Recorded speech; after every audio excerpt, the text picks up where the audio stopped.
alors certains sont partis chercher leur matériel, très bien, je laisse quelques secondes.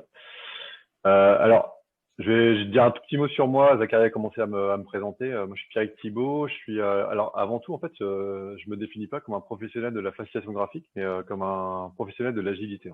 Je fais partie d'une structure que j'ai créée, que j'ai co-créée, parce on est plusieurs. Ça s'appelle Agile Garden. On est sur Nantes en 2011. Donc, ça fait quelques années maintenant. Mon métier, hein, c'est mon métier cœur. Mon métier principal, c'est d'accompagner des équipes sur le chemin de l'agilité. Alors, équipe, organisation, voilà. Et je fais ça depuis 2011. Donc, voilà.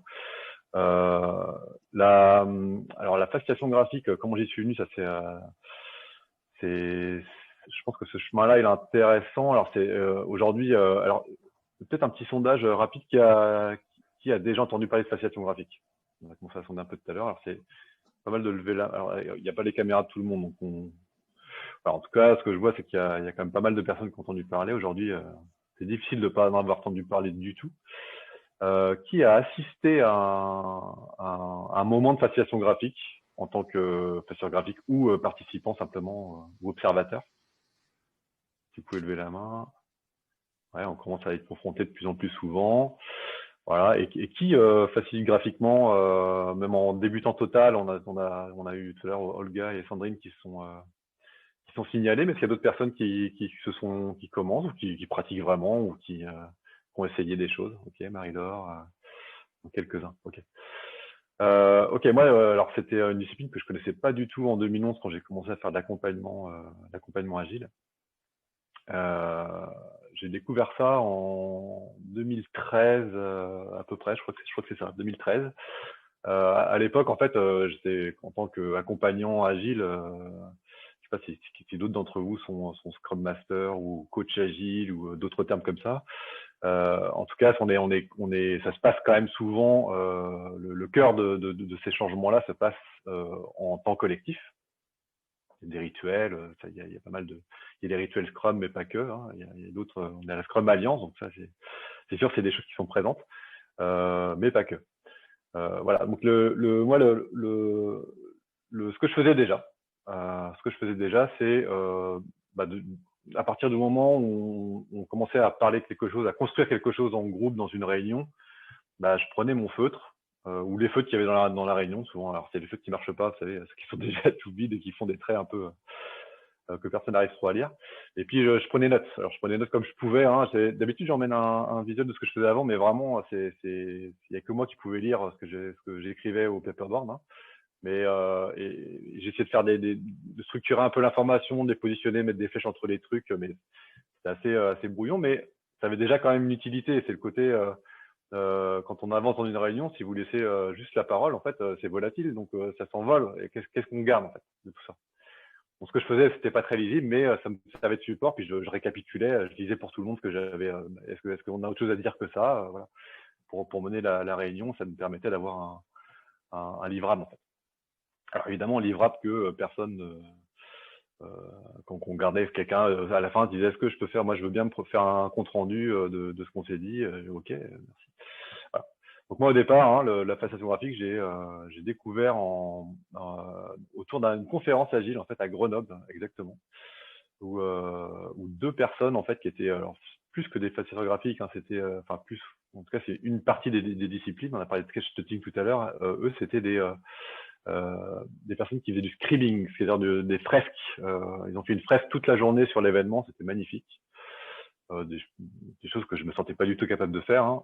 Ceci dit, j'ai perçu quand même dans leur technique dans cette fresque-là des choses un truc un peu particulier par rapport à ce que j'ai pu voir en termes de dessin, etc.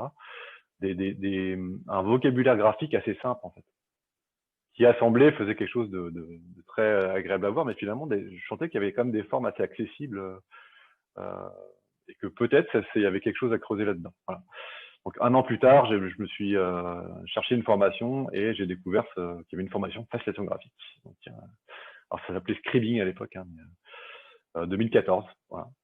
Et donc je me suis formé pendant 3 jours et je suis sorti de là en disant waouh, j'ai réussi à faire des trucs pendant ces 3 jours que j'imaginais pas être capable de faire. Et en fait, je me suis lancé direct. En fait, simplement, au lieu de faire des trucs tout moches devant tout le monde, je fais des trucs un peu moins moches, un peu plus appliqués. C'est un peu plus facile à lire. J'ai commencé à écrire en majuscule, à faire des cadres un peu appliqués, etc. Et voilà, en fait, c'est la clé. Hein. Enfin, si ça vous intéresse et que vous voulez vous lancer dans la façon graphique, il n'y a qu'un seul truc, c'est de vous lancer et de pratiquer le plus souvent possible. Voilà pour la petite histoire et mon rapport à ça. Alors, je voulais commencer, je vais vous partager mon écran, j'ai envie d'avoir un petit échange avec vous. Je vais peut-être faire appel à toi, Zacharia, pour m'aider on va utiliser le chat. Alors, je vais partager mon écran, je suis équipé d'un écran, un iPad qui est devant moi, je vais vous partager cet écran-là. Hop, ça demande une petite manip technique qui ne devrait pas prendre trop de temps. Voilà, ok. Ok. Alors, quand on parle de fascination graphique, j'imagine qu'on a un peu tous cette scène-là en tête. En gros, il y a un gars là avec un feutre qui est en train de faire des trucs visuels sur un tableau devant d'autres personnes. J'aimerais qu'est-ce que quand vous pensez fascination graphique, quand vous pensez à ça, pour ceux il y a pas mal d'entre vous qui ont déjà été confrontés à ça, quels mots vous viennent en fait? À quoi vous associez ça? Est-ce que dans le chat, vous pouvez partager un peu les mots qui vous viennent autour de cette discipline-là? Qu'est-ce que ça vous inspire en fait? À quoi vous associez ça? Quels sont les mots qui vous viennent?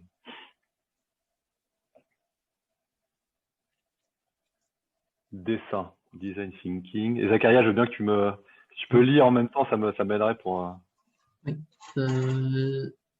Langage visuel, dynamiser les échanges, cheminer, AIC, alignement, collectif, facilitateur, collectif qui revient encore une fois, compréhension, rétro, brainstorming, simplicité, partage, retenir l'attention, ancrage mémoriel, stimuler la créativité, synthèse, fédérer, réunion dynamique où tout le monde participe, co-construction. Waouh!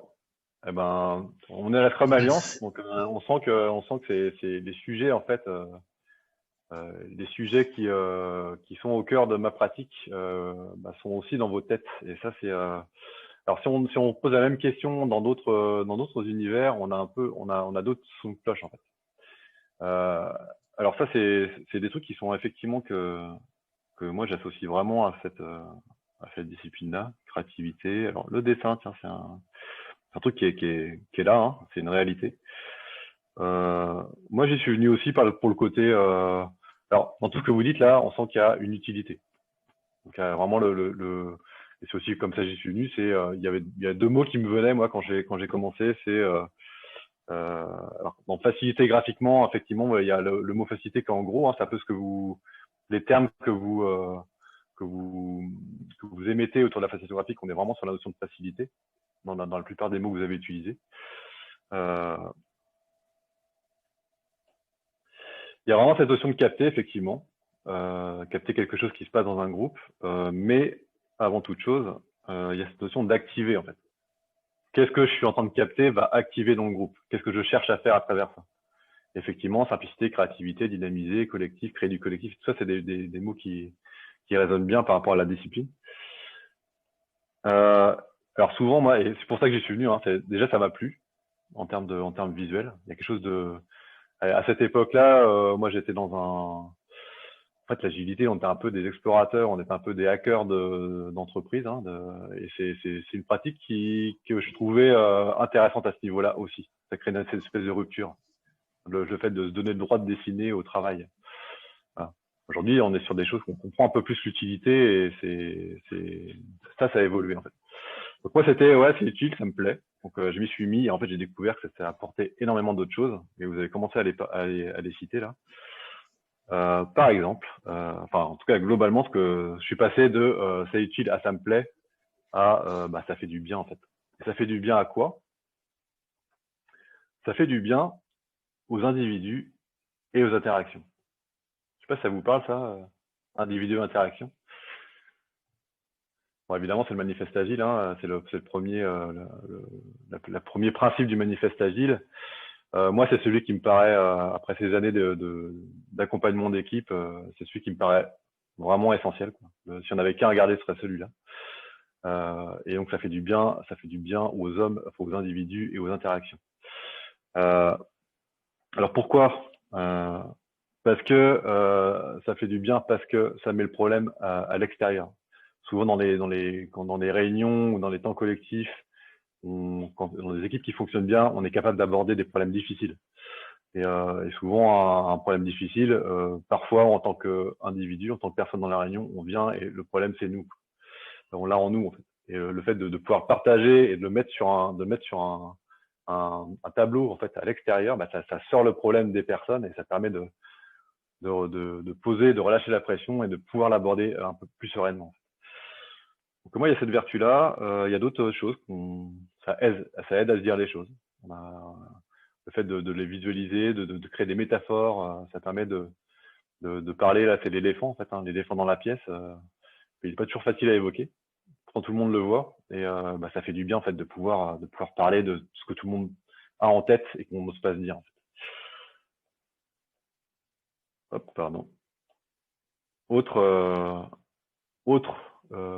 chose qui fait du bien, ça nous sort de la confusion. L'oral, c'est une bonne chose, et il y a des personnes qui sont capables de parler très clairement, mais on n'a pas le même niveau de compréhension, et créer un visuel qui va nous permettre de visualiser simplement une information complexe, ça va nous aider, ça va aider tout le groupe de sortir de la confusion. Et ça fait du bien. Autre utilité en fait, c'est que ça va peut-être que j'ai une vision particulière d'un problème ou d'une situation, et le fait de partager et de visualiser ensemble quelque chose, ça va m'aider à changer d'angle sur un problème. Et ça, souvent, on a l'impression que le monde, la manière dont on voit le monde ou une situation, c'est la réalité en fait, alors qu'il y a d'autres réalités autour de la table. Donc le fait de proposer une réalité commune, ça va nous permettre de changer d'angle. Et ça fait du bien. Partager une même vision, évidemment. Alors, il y a des situations qui s'y prêtent plus, hein, sur une vision produit ou sur des réunions comme ça, ou simplement une vision d'une situation, une vision de ce qu'on cherche à atteindre. Ça aussi, ça fait du bien. Et puis, bah, ce qui fait du bien aussi, c'est qu'on a la sensation, une fois qu'on a réussi à créer un visuel sur lequel on est tous d'accord, bah, ça y est, on s'est compris. Et se comprendre, bah, ça fait du bien.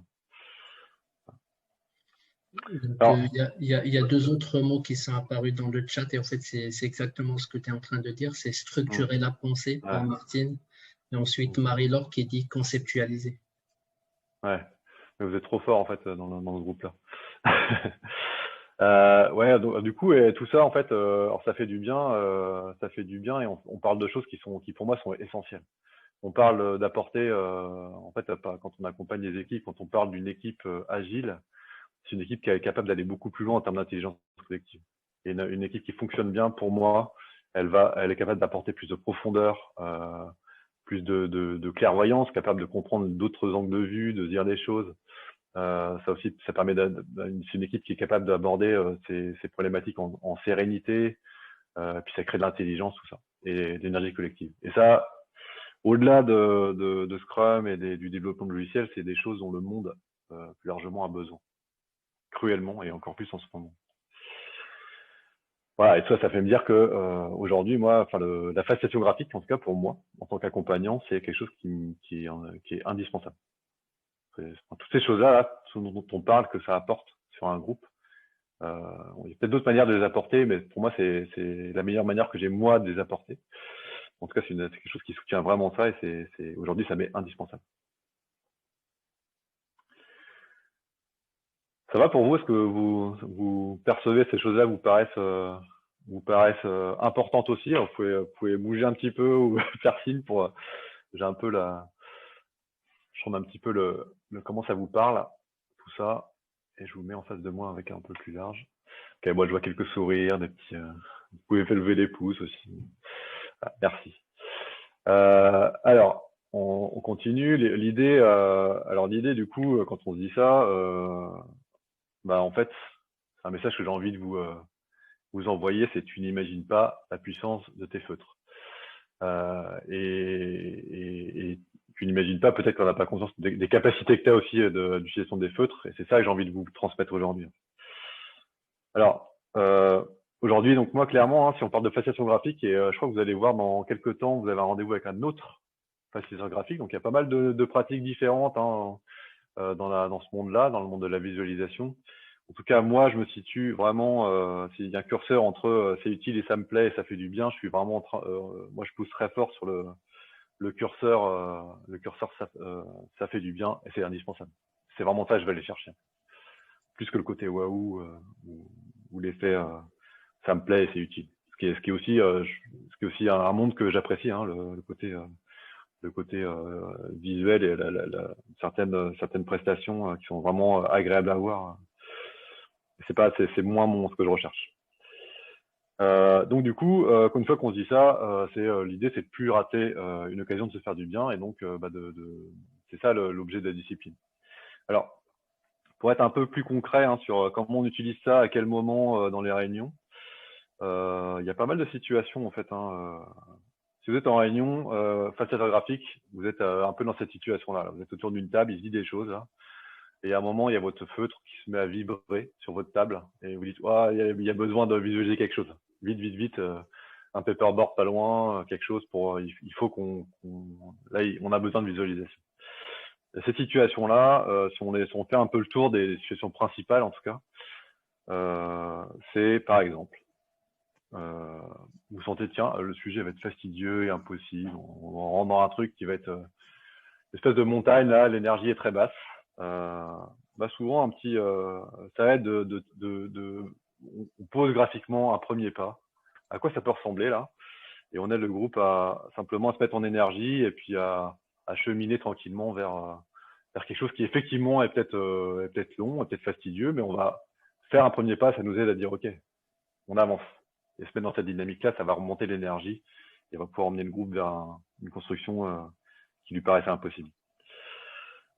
Autre situation qui est souvent où le feutre se met à vibrer là, c'est le côté on patine, on sent que les discussions ça tourne en rond là, ça fait un moment que ça avance pas, le feutre se met à nouveau à vibrer et là le feutre il va avoir il va poser les questions en fait, le visuel va poser les questions, c'est-à-dire qu'on peut poser vraiment au groupe attendez là qu'est-ce qu'on a déjà là et que reste-t-il à décider ensemble.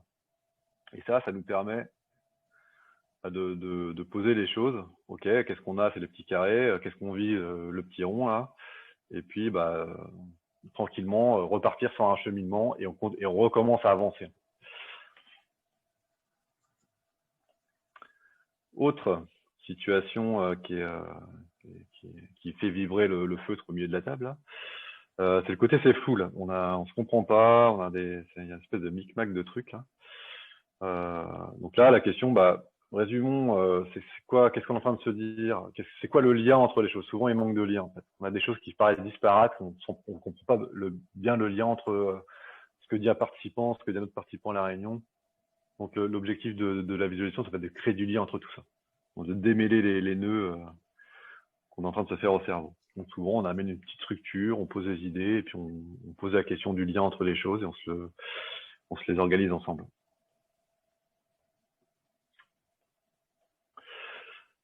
Autre situation, on en a parlé tout à l'heure, c'est l'éléphant dans la pièce. Il y a un éléphant dans la pièce, on sent qu'il faut qu'on le dise, il faut qu'on se partage, mais on ne sait pas comment faire. Et on sent que ça va être un sujet sensible. Là, en fait, le visuel, souvent, on va utiliser des métaphores pour l'aborder un peu en contournant un petit peu. Ça peut être, on va souvent utiliser notre ressenti. Là, j'ai un exemple de ce genre de choses que j'avais préparé un petit peu en amont. J'avais utilisé une métaphore sur une équipe, une métaphore de pont, juste pour poser que l'équipe elle est bancale et qu'il y a un problème de jeu de pouvoir en fait qui s'opère dans l'équipe. Et ça, j'avais besoin de le partager avec la direction. Et voilà, donc j'ai utilisé la métaphore du pont, ça a permis de dire les choses en disant, en gros, vous êtes en train de vouloir autonomiser une équipe, de vouloir la responsabiliser, mais en fait, vous vous avez un comportement qui va à l'inverse de ce que vous souhaitez obtenir. Voilà. Un exemple de métaphore qu'on peut utiliser pour ça. Et puis, un dernier point, c'est on se comprend pas. Alors, si on se comprend pas, c'est souvent il y a quelqu'un qui parle là et on dit mais où est-ce qu'ils vont en venir? C'est quoi l'idée? On sent qu'il y a un truc intéressant dans ce qu'il est en train de dire, mais on n'arrive pas à comprendre ce qu'il veut nous dire. Aide-moi à visualiser ton idée. On se lève et puis on prend un feutre. On peut lui tendre d'ailleurs, si on sent qu'il est capable de faire ça. Et puis on va essayer en visualisant, ok, une idée après l'autre, et puis on essaie d'organiser tout ça. Voilà. Donc tout ça, hein, c'est l'univers, les usages en fait. Si on est dans un univers agile ou en tout cas d'accompagnement ou que ce soit Scrum Master, facilitateur, coach agile ou simplement membre d'une équipe agile, on peut, en développant ces compétences-là, ça va nous permettre d'assigner ces situations et de faire énormément de bien à une équipe. Est-ce que ces situations-là, ça vous parle? Pareil, des petits mots dans le chat, peut-être après cette première introduction. Est-ce que c'est quoi votre état d'esprit là maintenant? Est-ce que vous êtes surpris? Ça vous parle? Qu'est-ce que vous vous dites là, à ce moment-là de nos échanges? Facilitateur, c'est intéressant aussi de certains mettre, ouais, ça me parle tellement, ok, ça me parle complètement. Je les ai tous rencontrés. Drôle, mais ça me parle. D'autres usages encore. Il y en a plein d'autres usages. En fait, c'est infini, hein. On en parle des interactions, il y en a vraiment pléthore. Ok. Alors, on aura un petit moment à la fin pour parler un petit peu de tout ça. C'est l'idée, hein. L'idée, il y a double intérêt. Moi, j'ai envie qu'on comprenne, en fait, l'idée de cette première séquence, c'était de prendre un petit peu de hauteur sur ce que c'est et ce qu'on cherche à travers ça. Là, on va avoir une séquence où vraiment, j'ai envie de vous débloquer le feutre. Où l'idée, ça va être que vous puissiez avoir cette séquence-là, la sensation que, ouais, peut-être que ça m'a porté, en fait. Peut-être que ma main équipée d'un crayon est capable de faire les formes de base qui vont me permettre juste de me lancer. Claire, bien résumé, merci. La curiosité est éveillée. Super. Bon. Je propose de continuer, du coup. Alors, c'est là que le matériel dont on parlait tout à l'heure va être utile. Là, je vais partir sur un nouveau cadre. Hop, je vais dans l'autre sens, ça va être plus pratique pour moi, ça va être plus grand. Voilà. Ok. Alors, donc pour ceux qui, je pense que tout le monde est arrivé, mais pas sûr. Donc, je vais reprendre. L'idée, c'est au niveau matériel, vous avez juste besoin d'une feuille A4, d'un cahier, ce que vous avez sous la main, peu importe. Une feuille A3, si vous avez, c'est encore mieux, vous avez plus de place. Mais A4, c'est très bien. Un feutre, un bic, peu importe, plutôt noir. Si c'est bleu, c'est pas grave. Et puis un feutre de couleur, ça peut être pas mal. Un feutre rouge, ou un bic, hein, pareil, un bic rouge, ça marche aussi. Ce que vous avez sous la main, une couleur que vous aimez.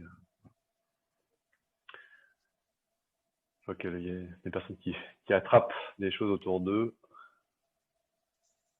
Ok. Alors c'est parti. Alors l'idée à un moment de cette séquence-là, c'est que moi je vais faire des choses là, sur la tablette graphique qui est devant moi. Et l'invitation que je vous fais, c'est simplement de recopier ce que je vais faire, que je suis en train de faire sur mon écran. Donc je vais avoir un rythme qui va vous permettre de me suivre en fait tout au long de cette phase-là.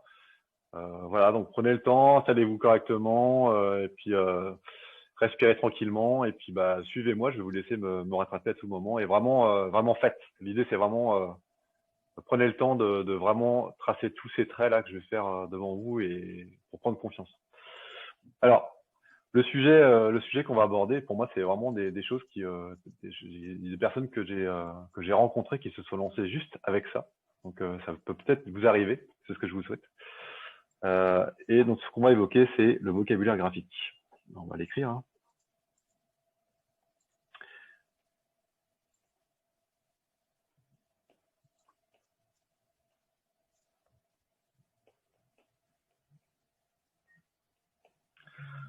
vocabulaire, et puis on peut se mettre en dessous, si on crée une couleur, on va se mettre un petit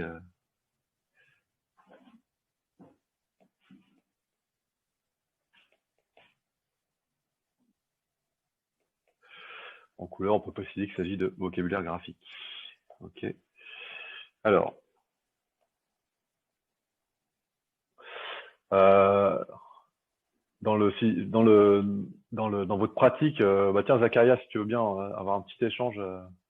Après, si d'autres personnes veulent participer, c'est cool aussi. Mais vous êtes concentrés, donc je vais solliciter notre animateur. Mais Zacharia et vous autres, si vous avez envie de participer, pour vous, c'est quoi le premier élément graphique, en fait, le vocabulaire graphique le plus utile dans ce que vous avez pu observer dans ce qu'on vient de la séquence qui a précédé, ou dans ce que vous avez pu observer dans la fascination graphique? Qu'est-ce qui sert le plus souvent? L'humain dans tous ses états. Alors, les personnages, du coup, oui. C'est ça? Ouais, les personnages. Est-ce qu'il y a d'autres choses que vous voyez qui est utile dans cette pratique-là? Les flèches. Ouais, les flèches, ça crée du lien, ouais.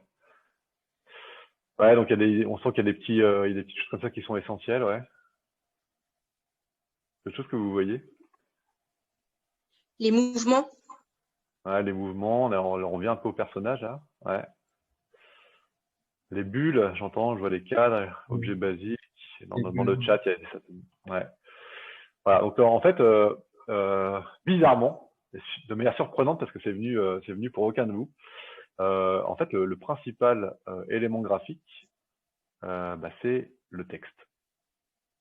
Et si on regarde un peu la séquence qu'on a eue juste avant, en fait, il y a essentiellement l'élément principal, celui qui revient le plus souvent, c'est bien le texte, en fait.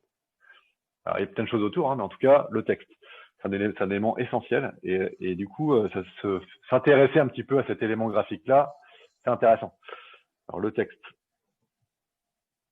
On vous invite à continuer à me suivre. Hein. On va continuer à écrire sur votre feuille, donc le texte. Alors, le texte, il y a pas grand-chose, en fait. Il n'y a pas grand-chose, mais il faut se le dire. C'est le premier, moi, par rapport à ce que je faisais avant de découvrir la fascination graphique, hein, si quelqu'un entre dans la pièce avant et après, il va me dire, la première chose qu'il va dire, c'est « Ah, ça y est, ton écriture, elle est enfin lisible. » Avant, on était incapable de lire ce que tu écrivais sur le paperboard ou le tableau blanc. Et là, même de loin, on arrive à lire ce que tu écris. Et ça change tout, déjà. Alors, pour arriver à cet effet-là, il y a quelques petits trucs à travailler. La bonne nouvelle, c'est que tout ça se travaille assez rapidement, en fait. Premier point, et c'est vraiment un conseil pour démarrer, c'est le fait d'écrire en majuscule.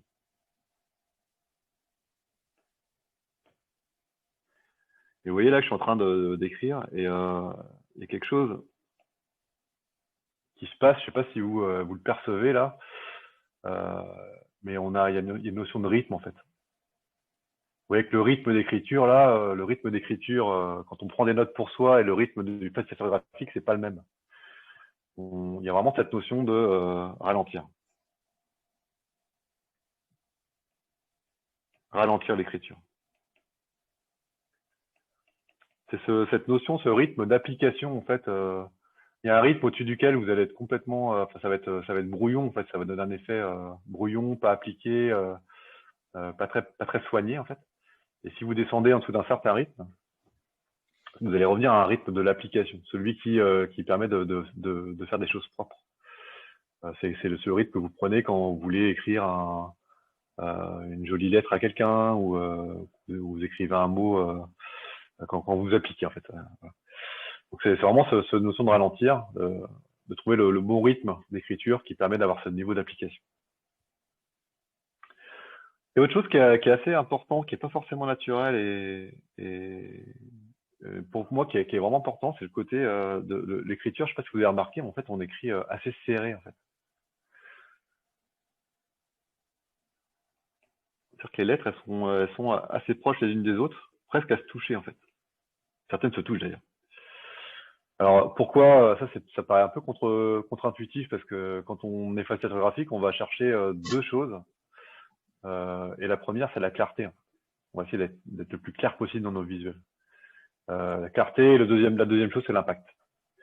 Sur le premier critère, la clarté, c'est pas forcément naturel de dire on va serrer les lettres parce que du coup les lettres sont moins séparées, du coup elles sont moins lisibles. En fait, le truc à comprendre, c'est que quand on lit, en fait, on déchiffre pas les lettres d'un mot, sauf si le mot nous est complètement inconnu. On va reconnaître la signature visuelle du mot. Donc l'idée, c'est de créer chaque mot comme une espèce de signature visuelle. Donc quand j'écris serré comme ça, et pas et si on écrit espacé, je vais faire le contre-exemple, là, vous allez voir.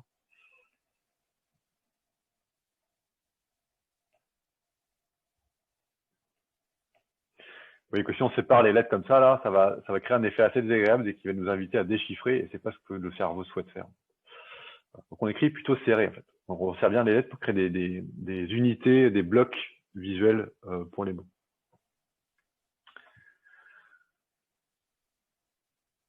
Et puis un dernier petit truc à se dire quand on va travailler l'écriture. Bon, il y en a deux en fait.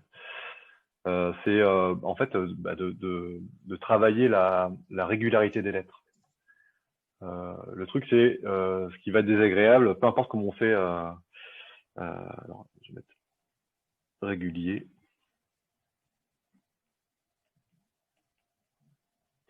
Peu importe comment vous faites un G ou un G, il y a plein de manières de le faire. Par exemple, moi je le fais comme ça, on peut le faire comme ça, on peut le faire comme ça, et puis un petit truc qui redescend. Enfin, peu importe comment vous faites le G, mais l'idée c'est de faire les lettres toujours de la même manière. Ça va être très désagréable pour l'œil si vous avez une écriture qui varie de typo. En fait. Donc ça, travailler, c'est juste décider en fait comment vous faites les lettres. Il y a des petits moments où vous pouvez faire des petits exercices d'alphabet, hein, simplement, de petites répétitions, ou simplement commencer à écrire en majuscule et posez-vous la question au moment où vous allez faire chaque lettre de comment vous allez la faire. Et quand vous prenez une décision, tenez-la. Vous pouvez en changer sur le prochain visuel, mais quand vous faites un visuel, vous restez dans cette même décision. Voilà. Et puis dernier conseil, c'est l'écriture, d'écrire justifié en fait, de faire des blocs de texte, pas des grandes lignes, mais d'écrire le plus justifié possible. Alors écriture justifiée, ça ressemble à ça. Je vais vous faire.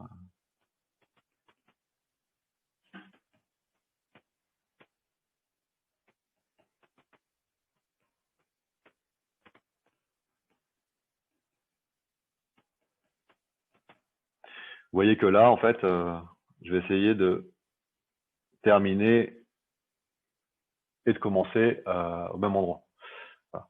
L'idée, c'est de créer des blocs de texte pour permettre après d'utiliser quelque chose que vous avez cité. Vous avez parlé de bulles, mais en fait, on parle de cadre, de pouvoir encadrer en fait le texte.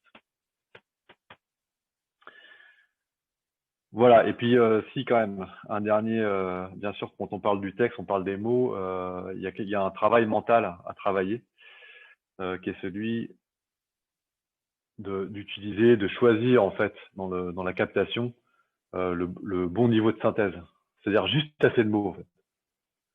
Parce que si on écrit des phrases à rallonge, ça va rendre notre visuel très très verbeux et très peu digeste. Et à l'inverse, si on n'écrit pas assez de mots, ça va pas donner assez de clarté en fait pour comprendre ce qui est en train d'être dit. Donc cette notion est importante, c'est juste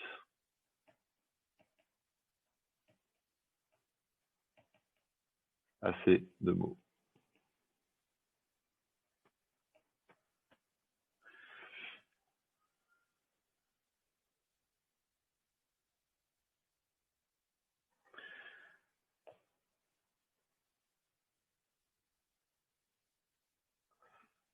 Comme je change de taille assez régulièrement, c'est difficile d'écrire toujours de la même taille, pourtant c'est important. Est-ce que tout le monde arrive à suivre? C'est OK pour vous? Vous pouvez faire un petit signe de la main si c'est OK pour le rythme. OK, cool, merci. OK, on continue du coup. Alors, une fois qu'on a le texte, une fois qu'on a ça, on va avoir de l'information. C'est-à-dire que vous êtes capable de capter de l'information qui est volatile, qui est échangée par la parole, en une information qui va être partagée par tous et sur laquelle on va pouvoir capitaliser. c'est le visuel. Et ça, déjà, avec le texte, en fait, c'est le sens, c'est le contenu, c'est tout ce qui va nous permettre d'apporter, c'est de la clarté qu'on cherche. Après, une fois qu'on a le contenu, c'est-à-dire qu'on a l'information, ce qu'on va vouloir, c'est séparer les informations, en fait, les distinguer l'une de l'autre. Et donc créer des blocs d'informations qui vont aider l'œil à comprendre comment est structuré un début de structure d'information. Et pour ça, on va utiliser ce qu'on appelle les cadres.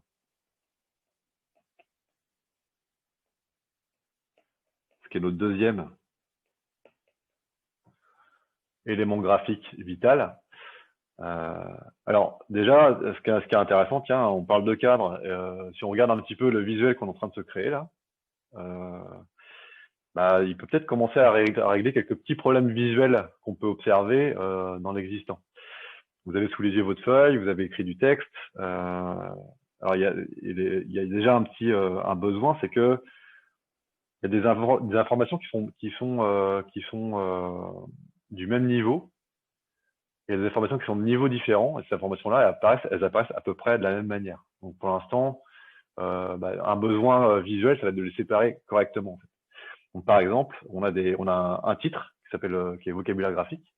On a des sous-titres qui sont des titres de rubriques, qui sont le texte et les cadres. Et puis on a du contenu, qui est majuscule, ralentir, serrer, etc.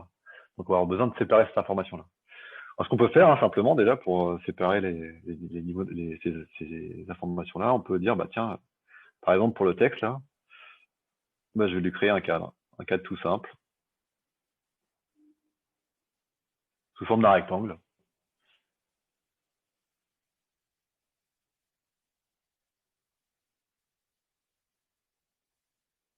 Voilà.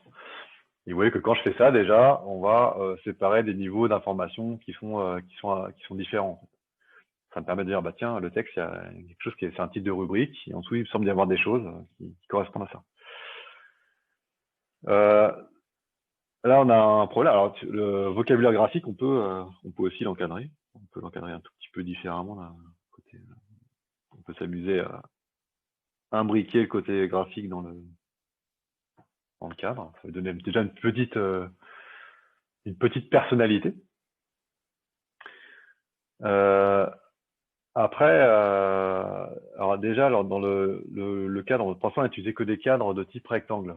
Sauf que on commence à imaginer que dans la partie, la rubrique cadre, il va y avoir d'autres rectangles.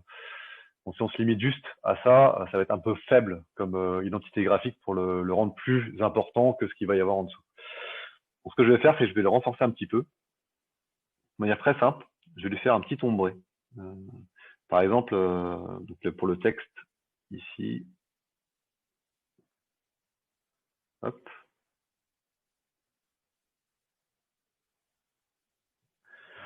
On va lui faire un petit ombré. Alors, il y a une autre manière de le faire. Moi, je l'ai fait en appuyant un peu plus sur mon feutre virtuel, mais on peut faire, si vous voulez faire autrement, on peut faire comme ce que je suis en train de faire là.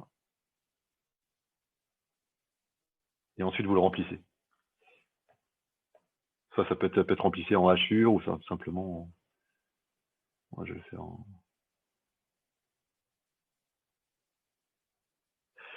OK.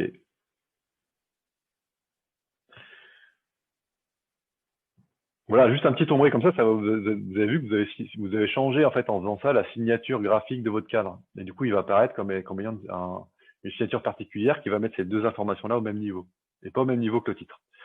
Après, le titre vocabulaire graphique, c'est quand même mon titre global. Donc j'ai envie de lui donner un peu plus d'importance que ça et que les sous-titres.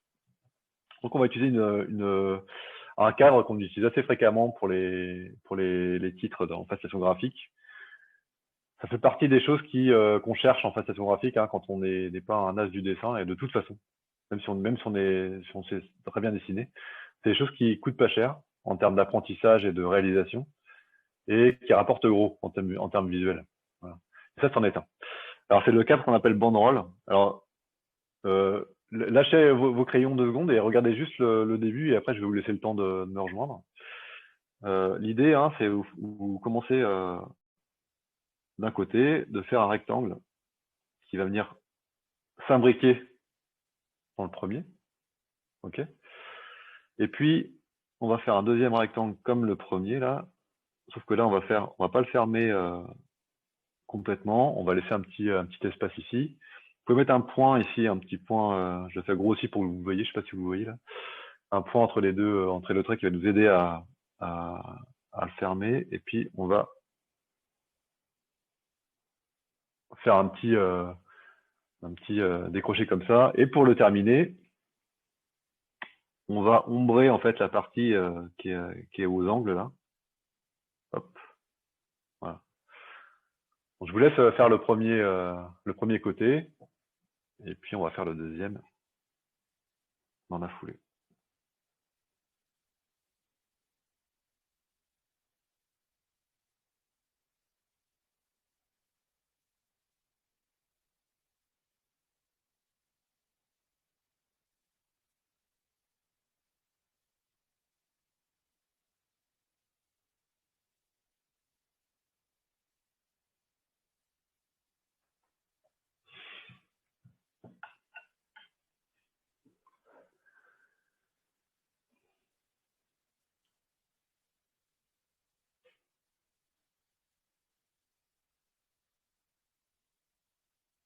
Je vois la concentration sur les visages.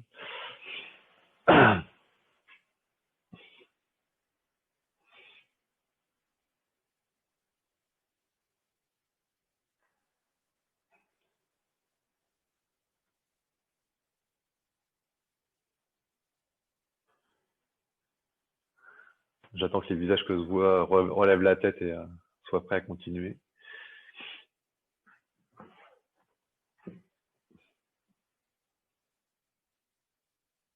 OK pour vous? Et on continue. Alors, c'est intéressant d'avoir quand on parle de cadre. Alors, on va faire il y a un autre besoin. On a répondu au besoin de séparer les niveaux d'information.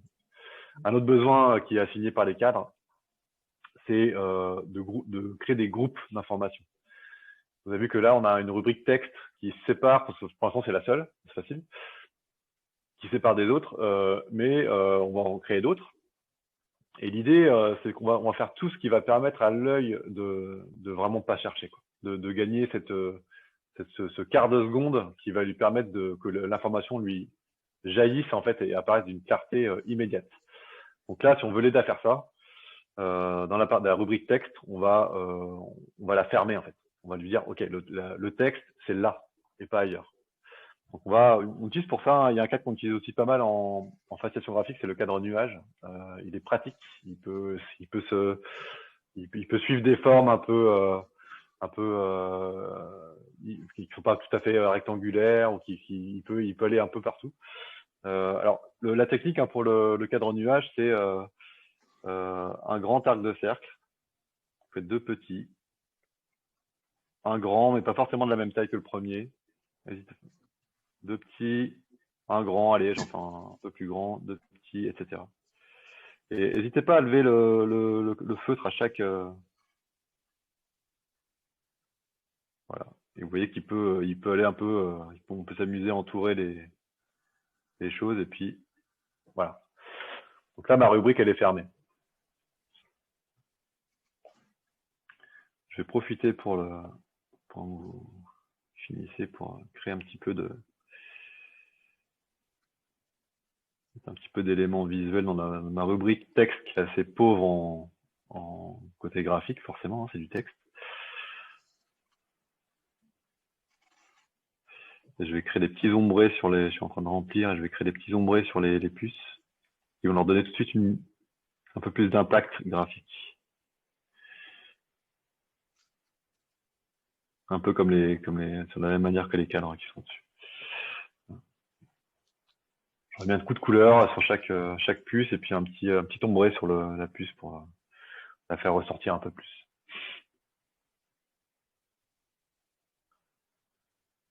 Donc le nuage, qui est un cadre qu'on utilise assez souvent et qui est assez pratique pour englober des grandes zones. Voilà, et le rectangle pour l'instant, rectangle avec ombré. Alors, C'est intéressant vu qu'on dans un visuel, hein, quand on est sur une réunion qui peut durer un certain temps, 1 heure, évidemment, on va avoir l'information qu'on va capter, elle peut être potentiellement elle est complexe, donc il n'y a pas forcément que 2 niveaux d'information. Donc c'est intéressant d'avoir sur les cadres une multitude de cadres différents pour être capable d'avoir cette variété de niveaux en fait. Et pouvoir dire bah tiens, cette information-là, elle est du même niveau que l'autre, je retrouve des choses qui sont du même niveau. Et ça aide énormément à la clarté. Alors, on va voir quelques cadres, toujours dans cet esprit, qui coûtent pas cher et qui rapportent gros. C'est-à-dire qu'on va une signature paf qui va tout de suite être différente, pas compliquée à faire et qui va créer de l'impact. C'est ça qu'on cherche. Alors, on a vu qu'il y avait des notions d'ombré là. On a fait déjà des cadres avec une petite ombre. Enfin, il y a d'autres manières de créer des ombrés. Par exemple, alors toujours la même base, un rectangle. Ça, c'est vraiment, c'est un bon investissement de travailler les rectangles. Hein. On en fait tout le temps.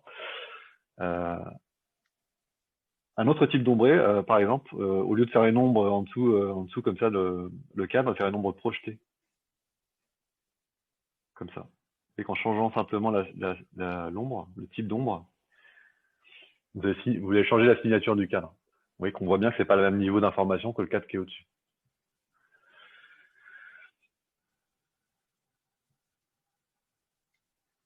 Autre cadre qui facile à faire et qui sont impactants. Ouais, scotché, tiens, c'est un truc. Le cadre scotché, pareil, même base.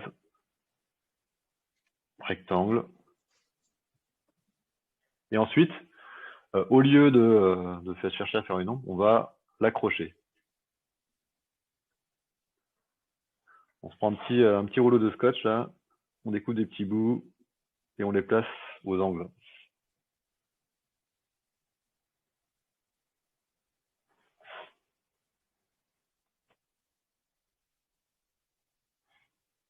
Et voilà, on a un cadre scotché qu'on a scotché sur une surface virtuelle.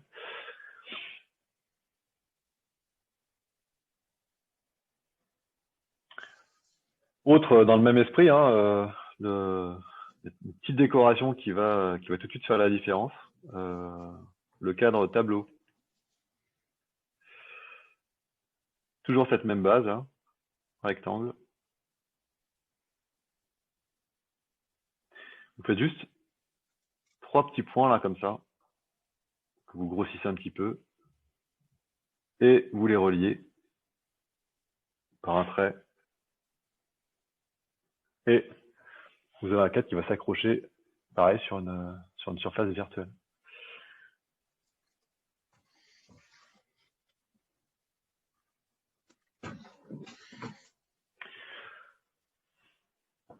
D'autres, vous voyez qu'à chaque fois, on a une signature qui est très différente. Donc, si vous mettez plusieurs informations avec ce même cadre, l'œil va tout de suite reconnaître que c'est le même type d'information. Le tableau est intéressant aussi parce qu'on peut l'accrocher à un autre cadre, le faire pendouiller sur un cadre existant, et ça va permettre ça va être des sous-informations.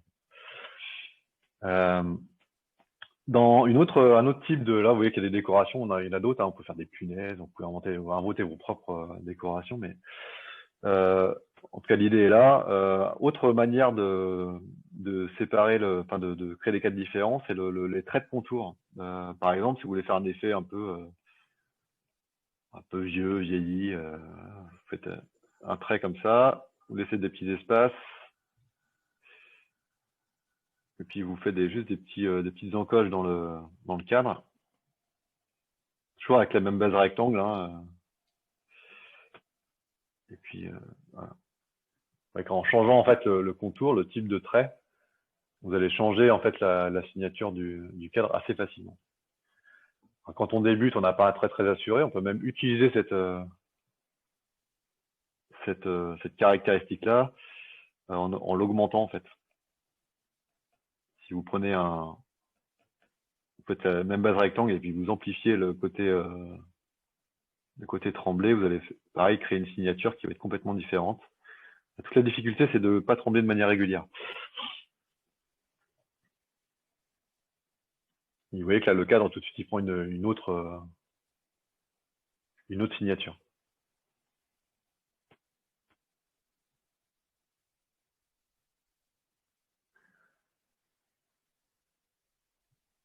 Quand j'ai posé la question des éléments graphiques,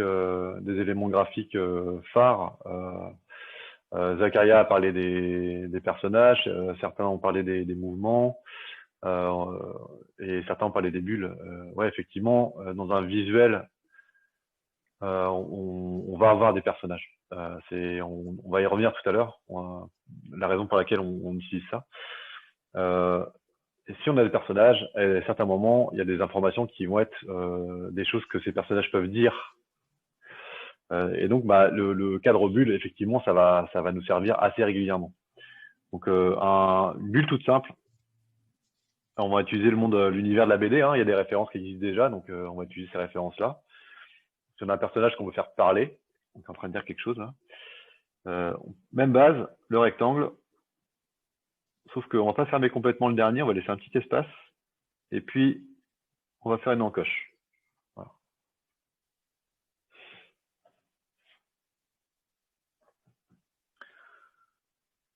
Il y a un autre cas quand on a des personnages qui vient assez souvent, c'est qu'il y a des personnages qui peuvent parler, et puis il y a aussi des personnages qui peuvent penser des choses.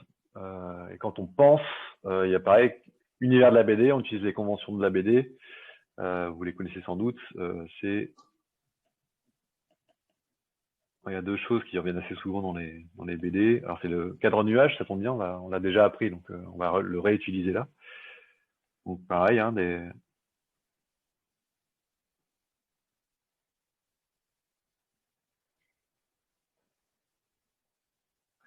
la pensée, donc un cadre nuage, et puis on va ajouter ce qui fait vraiment la pensée dans l'univers de la BD, c'est les trois petits ronds là qui vont en décroissant, qu'on va positionner en dessous vers le personnage.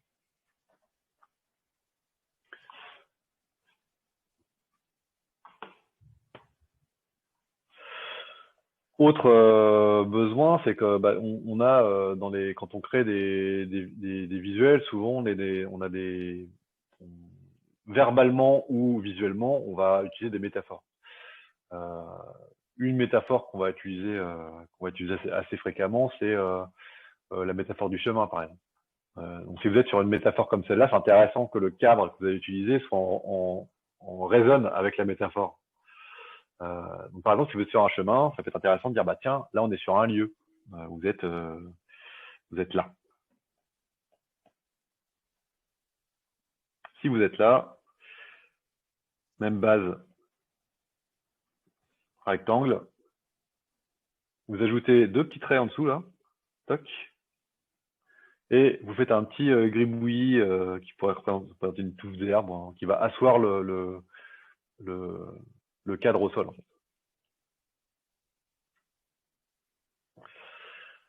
Si c'est pas un lieu, mais une direction, donc c'est par ici, on va utiliser la même chose, la même mécanique, sauf que mon cadre, il va pas se fermer ici, droit, il va se fermer pour former une flèche de direction. Et puis pareil, on va lui mettre une petite assise au sol.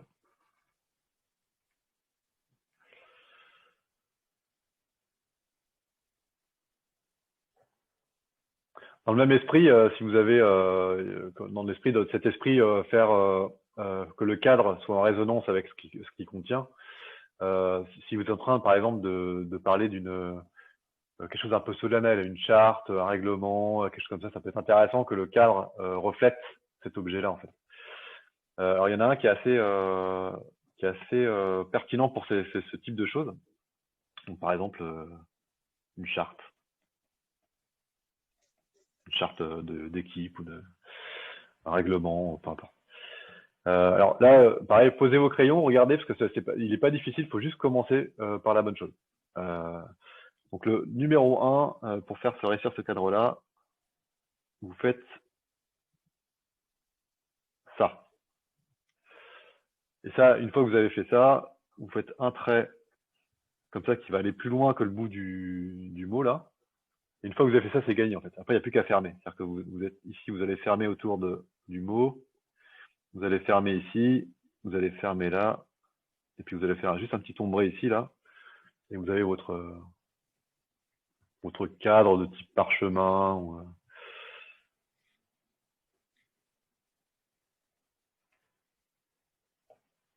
Donc 1, c'est vraiment commencer par ça, et puis en 2, ce trait-là, et puis après, peu importe l'ordre, en fait, ce sera bon.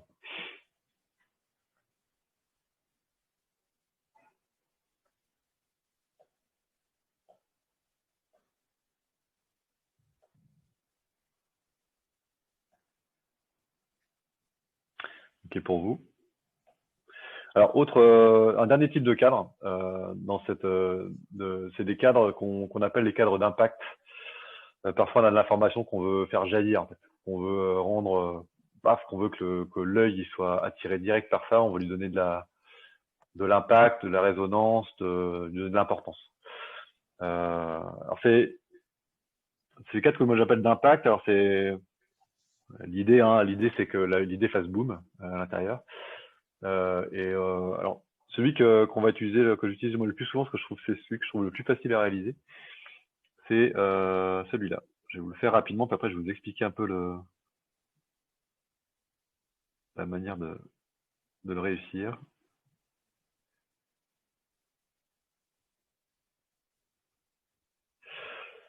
Boum. Le truc pour réussir ce cadre-là, c'est d'imaginer, je vais vous le faire là en orange, ça va être c'est quelque chose qu'évidemment on dessine pas, mais je vais vous le faire visualiser, donc je vous le dessine. On va imaginer un point milieu ici là, que je fais avec c'est le point orange que vous voyez au milieu du boom là. Et du coup, on va essayer que tout pointe vers ce point milieu imaginaire.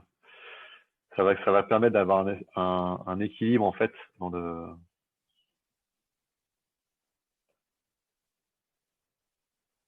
quelque chose d'harmonieux en fait.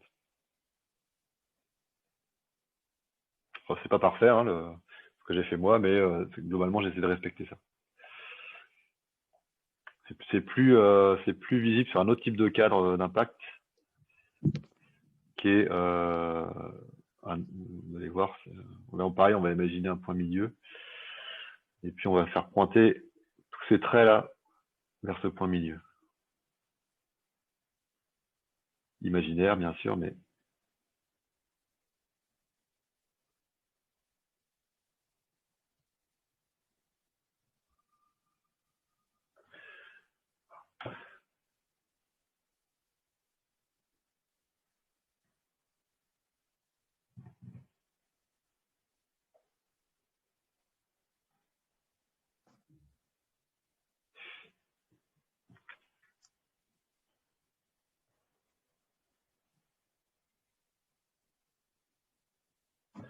voilà, et avec ça, c'est un bon matériel pour démarrer en faciation graphique.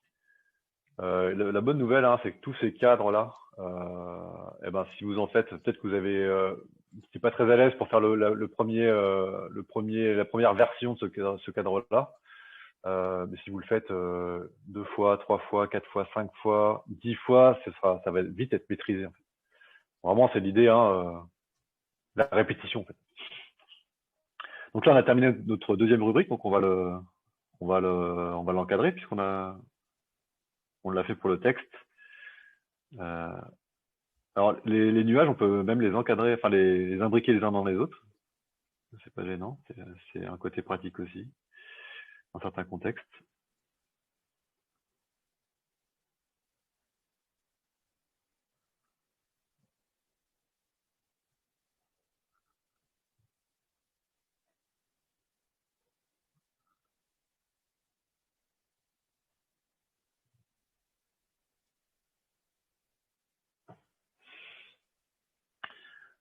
Voilà le deuxième cadre nuage qui ferme la rubrique des cadres.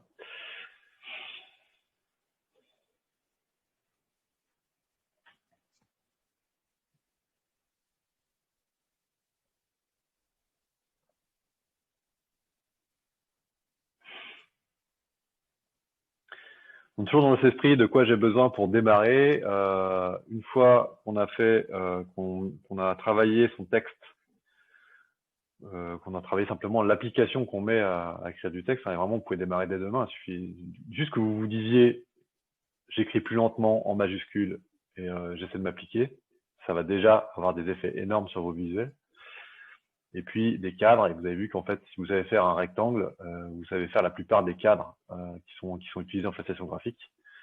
Donc vraiment, n'hésitez pas à démarrer en fait. Et une fois qu'on a donc de l'information qui est bien séparée, avec des niveaux d'information qui sont différents et bien identifiés, c'est ce dont parlait Zachary tout à l'heure, c'est les flèches. Effectivement, les flèches, ça va nous aider à créer du lien entre toutes ces choses-là. En fait. Alors, du lien et du mouvement. Du lien et du mouvement, exactement. Merci, Zachary. Ça va dynamiser nos visuels. Ouais.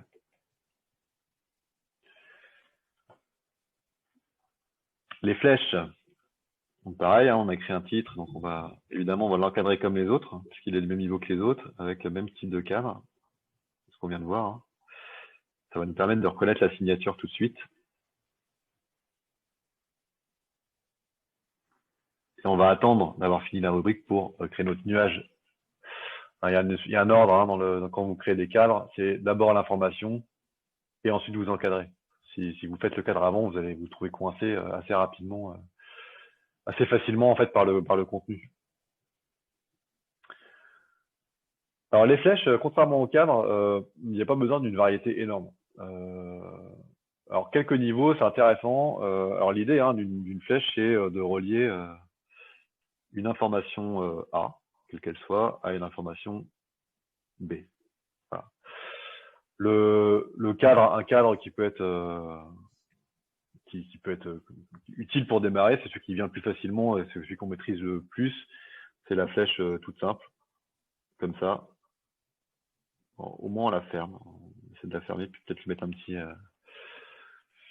Donc ok, ça fonctionne. Après, en faciation graphique, c'est pas du tout, enfin c'est pas la flèche qu'on utilise le plus souvent. On utilise plutôt des choses qui sont, vous avez vu un peu comme les cadres. Chaque cadre là qu'on a créé, c'est comme si vous pouvez prendre le cadre avec, il y a quelque chose de tactile en fait. On peut prendre l'objet, en fait, un objet qu'on peut presque prendre et puis déplacer ou voilà, un bloc d'information. Pareil pour la flèche, on va plutôt utiliser des choses qui sont presque physiques. Donc on va plutôt utiliser des flèches en deux dimensions. Si je refais mes points A, alors, du coup là je vais pas le fermer pour l'instant. Il y a aussi un ordre sur les cadres. Vous allez voir pourquoi. Une flèche, bon, je vais plutôt la faire, alors tendance à la faire comme ça, en deux dimensions.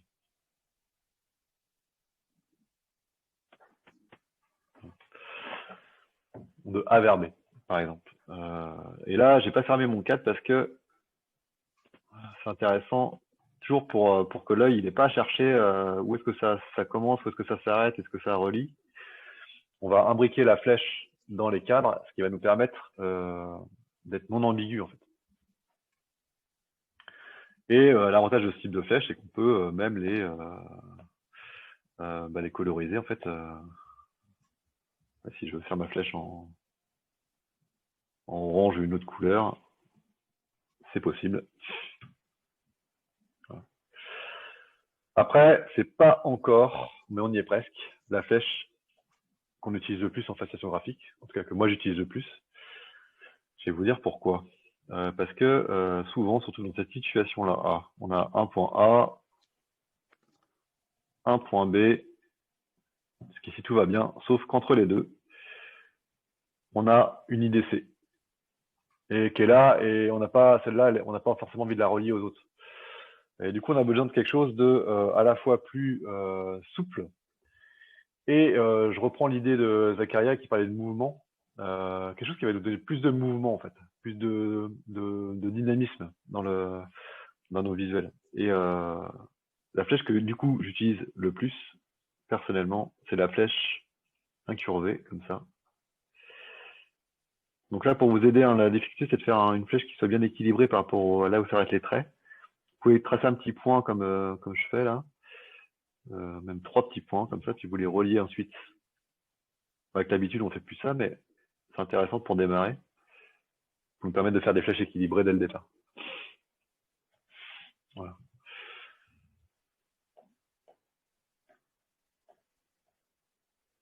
Après, pareil, on peut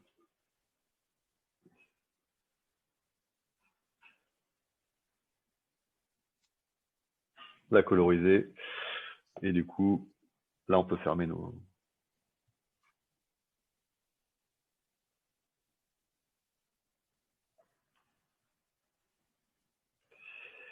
Ah, j'ai fait un cadre circulaire pour les informations A et B. C'est vraiment pas non plus ce qu'on utilise le plus. Tout utilise des cadres rectangles. C'est difficile de faire des cercles bien réguliers. Je sais pas si vous le percevez là, mais et ça va être encore plus compliqué si vous avez non pas seulement une lettre, mais un mot ou tout un texte en fait. Donc on utilise assez peu finalement ces cadres-là. Voilà. Après, dans les flèches, une dernière flèche qui est souvent utile, c'est si on va reprendre la situation, vous avez un point A ici là, et un point B qui va se trouver ici. Donc là, même avec ma flèche incurvée, je ne vais pas m'en sortir. Ça peut être aussi une flèche qu'on va utiliser pour des structures d'ensemble. Alors c'est la flèche qui va elle-même avoir une signature particulière, qui va se différencier de tous les autres traits. C'est le pointillé. Donc par exemple, si je vais relier mon point A et mon point B, je vais pouvoir, si je fais quelque chose comme ça, même si ça passe à d'autres endroits, on va avoir une signature assez forte pour que l'œil puisse la suivre facilement. Et du coup, je vais pouvoir relier mon point A et mon point B par une flèche et l'œil va pouvoir va être capable de suivre le chemin qui est tracé là. Et vu que c'est en pointillé, ça va moins gêner l'œil pour toutes les autres informations qui sont autour. Voilà, il y a plusieurs signatures de pointillés. On peut faire des pointillés séparés par des points, etc. Enfin, je ne vais pas rentrer en détail là, c'est pas trop le sujet ici.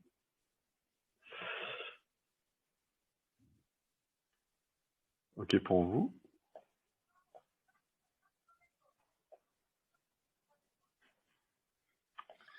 Ok.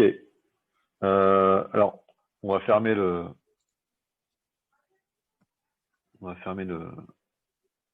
rubrique. Vous voyez qu'il n'y a pas beaucoup de variété par rapport au nombre de cadres nécessaires pour démarrer en fait. Juste avec la flèche simple, la flèche incurvée ou pas, et puis le pointillé, on peut couvrir la plupart des cas. Autre rubrique, et vous imaginez la suite, on en a parlé dès le départ, et effectivement, je sais que vous êtes impatient de l'aborder, ce sont les bonshommes, les personnages. Effectivement, un visuel sans personnage, et on en a un là, ça va être quelque chose un peu froid en fait, un peu impersonnel. Et puis, quand on crée des visuels, ce qu'on veut en fait, c'est toucher au sens des choses, et le sens, il est souvent la réponse à qui ce qu'on est en train de se dire parle. Ça impacte quel type de personnes et qu'est-ce que ces personnes en disent, qu'est-ce qu'elles voient, qu'est-ce qu'elles entendent, comment elles réagissent par rapport à ça. Et donc, on a tout le temps besoin de bonshommes. Alors,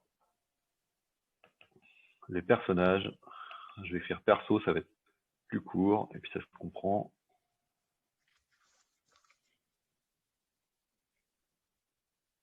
Hop, même rubrique.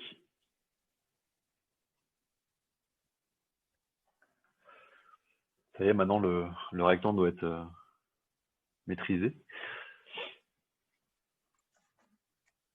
Alors, le perso, il y a le perso simple, celui qu'on fait en... Alors, il y a une notion de rapidité quand on facilite graphiquement, parce qu'il y a une conversation qui est en cours, donc on prend le temps de visualiser. Vraiment, c'est important ça. La visualisation, la facilitation graphique, c'est quelque chose qui va nous permettre de capitaliser sur nos conversations. Donc, ça a toute sa place. Et ça, il faut vraiment se le dire, et se le dire avec le groupe. Ça a toute sa place dans une réunion. Et donc, on lui accorde le temps qu'il faut. Donc, si le groupe doit ralentir la discussion pour permettre de visualiser, pour moi, c'est pas un problème, mais pas du tout. Parfois même, ça aide aux participants à à laisser du temps là pour intégrer les informations qui sont en train d'être partagées. Mais on a besoin parfois de faire des personnages assez rapidement, assez simples. Et pour moi, le personnage simple que j'utilise le plus, c'est celui-là. Vous allez voir, c'est assez rudimentaire. Un petit trait pour le corps, un petit ovale, et puis un rond pour la tête. Et j'ai un perso simple. À l'intérieur, nous, en tant qu'humains, on est assez nombrilistes. Donc tout ce qui ressemble de près ou de loin à une forme humaine, on va l'associer à un être humain. Donc on va profiter de ça. Ça peut être n'importe quoi, hein. Ça peut être une quille, un trou de serrure, etc. Mais peu importe, l'être humain, la plupart des personnes vont voir elle a une forme humaine, et donc on profite de ça pour faire des choses très simples. Alors cette forme-là, on peut aussi la remplir par un petit remplissage, ou simplement un petit ombré de couleur sur le côté, c'est possible aussi. À partir de cette forme-là, elle est intéressante aussi parce qu'on peut l'étendre. Par exemple, si vous voulez faire un groupe de personnes, ou pas seulement une personne dans un groupe, vous faites la même chose mais avec une petite vague comme ça, là. Et puis vous mettez les têtes. Et vous avez un groupe.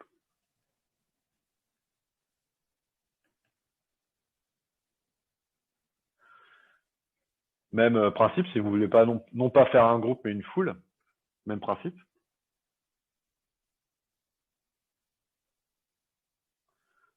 Même départ, et puis vous faites des ronds qui vont derrière en rapetissant, et vous avez une foule.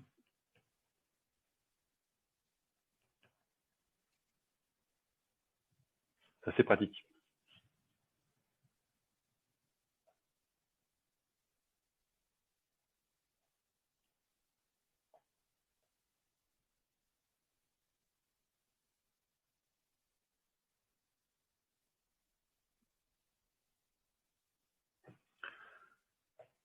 Ok. Alors parfois on a des visuels où ça va nécessiter de donner plus de place à un personnage. Par exemple, si vous êtes en train de définir les rôles sur un projet, ou vous voulez parler du product owner, si on est dans la Scrum Alliance, et vous voulez passer un moment sur ce rôle-là. Là, ça peut être intéressant d'y passer un peu plus, d'accorder un peu plus d'importance à ce personnage. Alors par exemple, on va partir sur la même base. Et là, je vous partage ma manière de faire des bonhommes un peu plus élaborés. Vous allez voir, c'est un peu plus élaboré seulement, pas beaucoup plus. Le corps, moi je le ferme. Voilà, vous faites 2 traits pour les jambes. Hop. Et puis on peut lui faire une petite attitude. Et vous avez un personnage un peu plus central.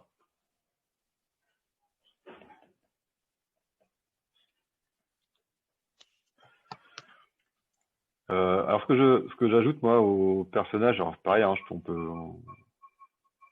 lui donner un petit coup de couleur.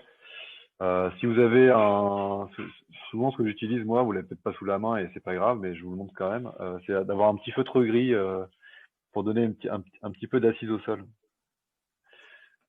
Ça donne un peu plus de consistance en fait à notre personnage. Mais si vous le faites pas, c'est pas grave. Vous pouvez le faire aussi un petit gribouillis en noir, ça marche aussi. Alors ce qui est intéressant, c'est que vous avez d'avoir une manière assez simple de séparer les personnages dans un visuel.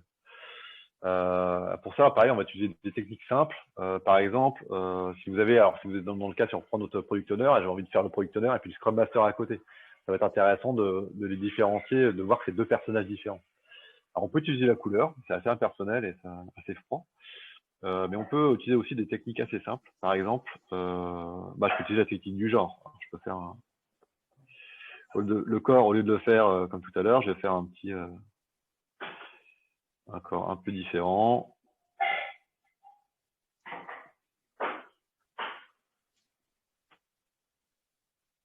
Donc, il va y avoir la même posture, mais on peut s'amuser à changer la posture aussi. Hein. Avec pas grand chose, en fait, on change une posture assez facilement. Et puis on va lui faire un petit accessoire, juste des cheveux un peu différents. Et puis on a un personnage qui est différent.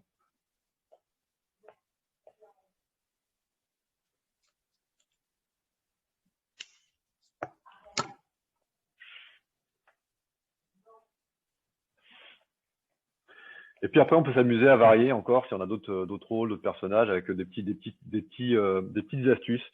Par exemple, si je veux un troisième personnage, je peux m'amuser à reprendre la même base que mon personnage précédent.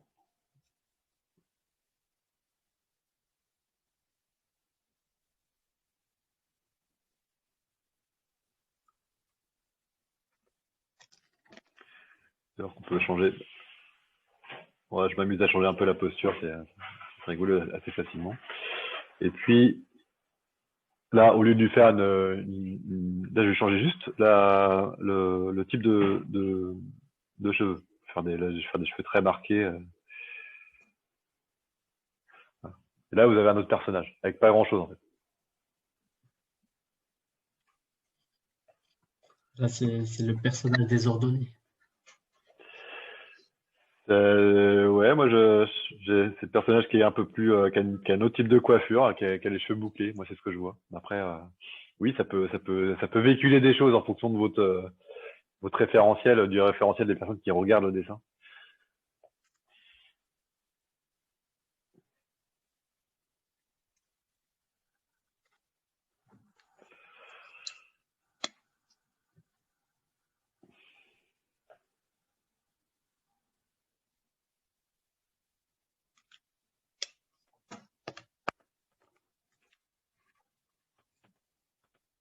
Et on va fermer.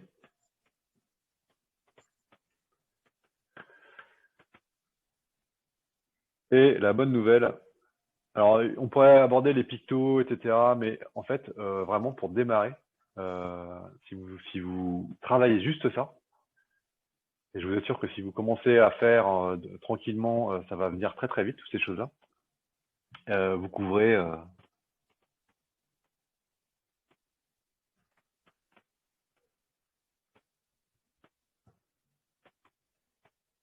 90% des cas de faciation graphique. Et encore,